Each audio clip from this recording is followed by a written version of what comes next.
میں خدا کو مانتی ہوں. پہلے میں اسی پرمائز سے شروع کر رہی ہوں اور یہ بتا رہی ہوں آپ کو میں مانتی ہوں, لیکن کچھ سوال ہیں جو جاوید صاحب نے اٹھایا, اس کا جواب آپ کو دینا چاہیے.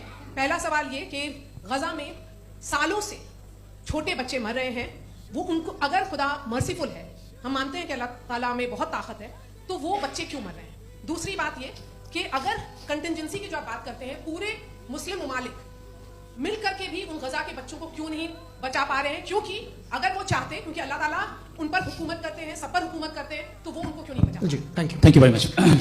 بہت اچھا کیا آپ نے اس چیز کو ذکر کر دیا, میں اس کو اور اچھے سے ایکسپلین کرنے کی کوشش کرتا ہوں.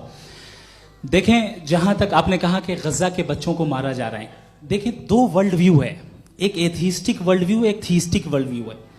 بچے مر رہے ہیں دونوں ورلڈ ویو میں, لیکن ہمارا ورلڈ ویو کہہ رہا ہے کہ ریکمپنس ہے, یہ کہہ رہے ہیں کہ ان کا مرنا بیکار جانے والا ہے, کوئی اس کا ریکمپنس نہیں ہے, چونکہ ان کے یہاں آخرت اور اللہ کا کوئی تصور یا گاڈ کا کوئی تصور نہیں ہے.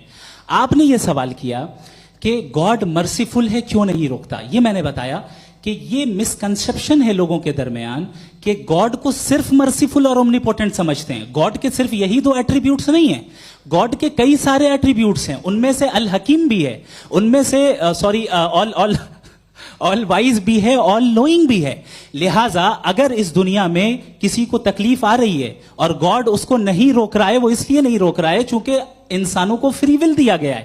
ٹھیک اسی طریقے سے اگر ایک ڈاکٹر کسی چھوٹے بچے کو انجیکشن لگا رہا ہے, اسے تکلیف پہنچ رہی ہے, اس کے لمیٹڈ پرسپیکٹو کے اعتبار سے یہ غلط ہو رہا ہے اور ڈاکٹر برا ہے. لیکن جب آپ براڈر پکچر کو دیکھیں گی, آپ کے اور ہمارے پاس صرف ایک پکسل ہے, ہمیں اتنا نظر آ رہا ہے کہ غزہ میں قتل ہو رہا ہے, لیکن اس کے پیچھے کتنا ریکمپنس ان کو ملنے والا ہے, پورا پکچر گاڈ کے پاس ہے. تو ایک پکسل سے آپ پورے پکچر کو کبھی بھی جج نہیں کر سکتی. آپ اس میں کچھ مفتی صاحب